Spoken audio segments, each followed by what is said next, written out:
History students, this is Mr. Worthington here, and today I've got a big question for you. Well, not just today, but this whole week, we're going to be examining the topic of the American dream. And in particular, at the end of the week, I'm going to want you to answer the question, what is the American dream?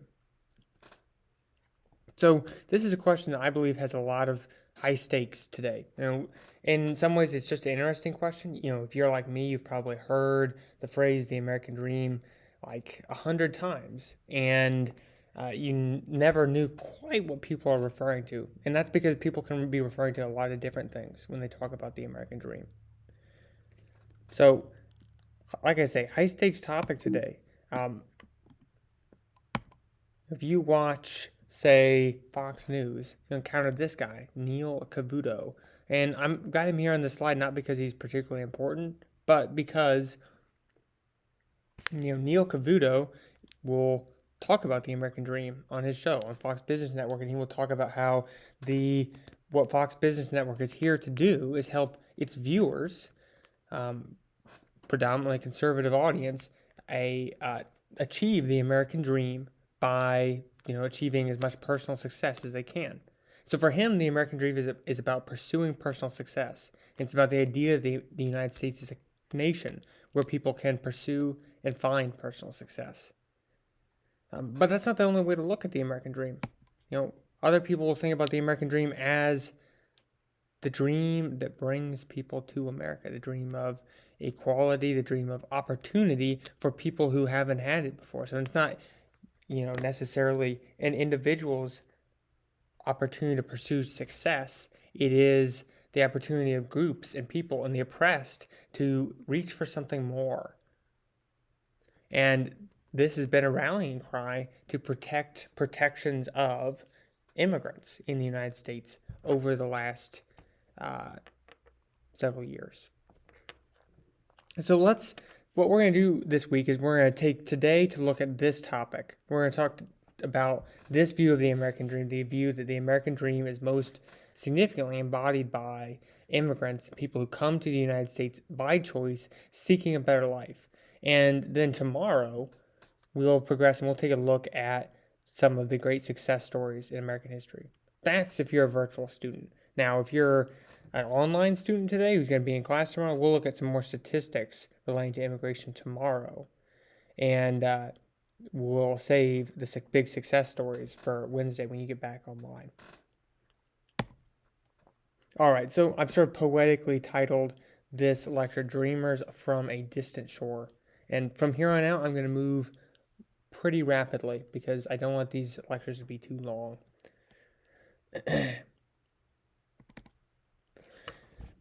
So first thing I wanted to look at here, total immigrants by decade. So basically what they did is they found out how many people came legally to the United States in any given decade, and they plotted it on this graph. What you see with this is a huge spike in immigration way back in the late 1800s, early 1900s. This is what I'll call, in the 100 events, the era of immigration and urbanization in the United States. And those are mostly immigrants from Eastern and Southern Europe.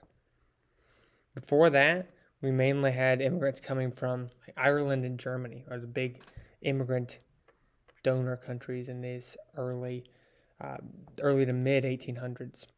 And these numbers over here, they might look small, but when you compare them to the size of the American population at the time, and way back before the baby boom and the huge population increases we saw after World War II, these proportions of immigrants were actually significantly higher compared to the population than the proportions of immigrants we have in the United States today. But we will get to more recent immigration at the end of this lecture. So this sort of graph raises some questions. It makes us ask, what were immigrants looking for from 1880 to 1920? And then in the second big peak, what are immigrants looking for today? Are those different things or the same, and how do they relate to the American Dream? Now, we've got other questions to ask as well. Why did immigration from Europe drop after 1920? 1920, during this period, 1870 and 1919, immigrants were almost only coming from Europe. After that, we see the number of immigrants coming from Europe during the next period dropped to a quarter of what it was before. And suddenly a lot more immigrants are coming from North and South America, predominantly Central America. And that pattern continues to the present. Europe lower and lower, now Asia accounting for a lot of immigrants to the United States.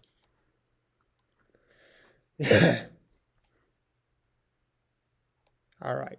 So let's look back to the earliest immigrants, the British. From 1607 to 1776, the British are definitely majority immigrants to the United States. Majority of people living in the colonies for most of this period are people who were born in Britain and came to the New World. They might even have been born other places, and they came to the British portion of the New World because they offered them the best opportunities. Some of these people are religious refugees. They're people who dream of building a better world, and that's something we'll focus on either Wednesday or Thursday, depending on who you are. And there are others that dream of building a better life, sort of in the Neil Cavuto vein. After the United States becomes a nation, after independence, we see a shift. It's going to be people from Ireland and Germany who are coming to the United States in the largest numbers. And a lot of times this is for political reasons. Ireland was revolting against Britain in 1798, but the revolt was suppressed. And that in the aftermath, 200,000 Irish immigrants came to the United States, which is a huge portion of the U.S. population at the time. And those immigrants actually played a role in voting for the War of 1812 only 15 years later. They hated the British, who fought in the War of 1812. Similarly, 50 years later, there's this failed revolution in Germany, and we see nearly 1 million Germans come to the United States in the 1850s. At the same time, the Irish and the Germans are also both, it's not all about politics. In fact, we look at these numbers, 200,000 Irish immigrants come after the Irish Rebellion of 1798 is crushed. After the Irish potato famine, it's 1 million Irish people leave Ireland. And, this is a result of widespread famine and starvation. And as a result of people literally starving to death. 1 million Irish people starved to death in 1846, while 1 million others leave for the United States. That's what happens when 40% of your population is eating nothing other than potatoes. And you have a potato famine. Now, Germany was also affected by that same potato blight, and they just struggle. German farmers just struggle in the 1800s. There's just not enough land left in Germany. So more than 4 million immigrants from Germany come to the United States between 1840 and 1880. As we move into the late 19th century, that's the late 1800s, we see the nature of immigration change.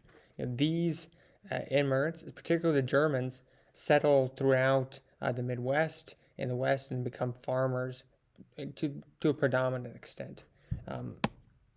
By contrast, the Irish and then people from Southern and Eastern Europe arriving in between 1880 and 1920 arrived looking for industrial jobs, and they take those jobs in massive numbers, and they're a huge part of the growth of American cities in that same period. So if you see movies, for instance, depicting this era of American history, you'll see things like that depict Italian American culture, or they depict Polish portions of the American population, and this is because these are huge immigrant groups in that era. But that immigration drops off as a result of government action in the Immigration Act of 1924, which is really an anti-immigration act. People get confused by that a lot of times, but it's really all about being opposed to immigration. All right, so then we have the second sort of version of, and this is, all of that is this half of the graph. It's this crescendo of immigration coming from Europe, rising to epic proportions in the early 1900s, and then cut off hard in 1924. So now, how do we get to the second portion of the graph? Well, what's causing all these people from Latin America, Cuba, Puerto Rico, Mexico, etc., to come to the United States in the last 100 years. So if we look at Cuba, we see a history of two big revolutions. One, the Spanish-American War, we already talked about in class. That's where we saw the United States supporting Cuban rebels against the Spanish government, and we eventually saw the United States defeat the Spanish, but then impose the Platt Amendment on Cuba, which gave U.S. control over Cuban government policies.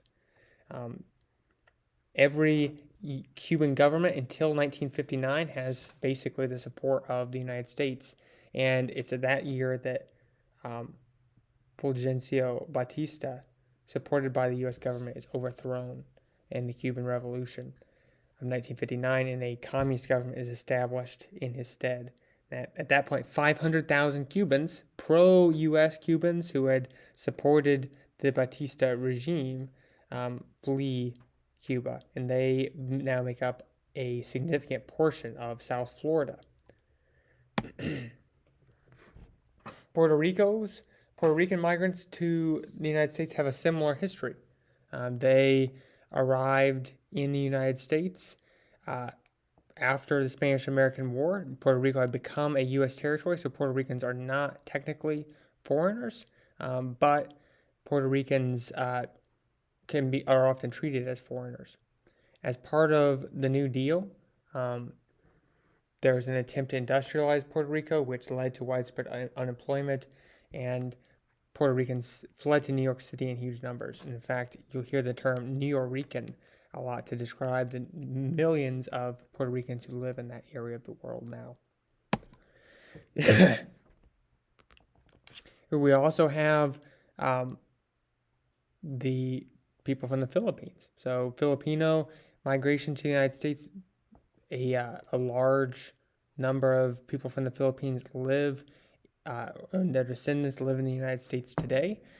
The Philippines was an American territory from 1898 to 1946 when the Philippines became independent, and that's after World War II.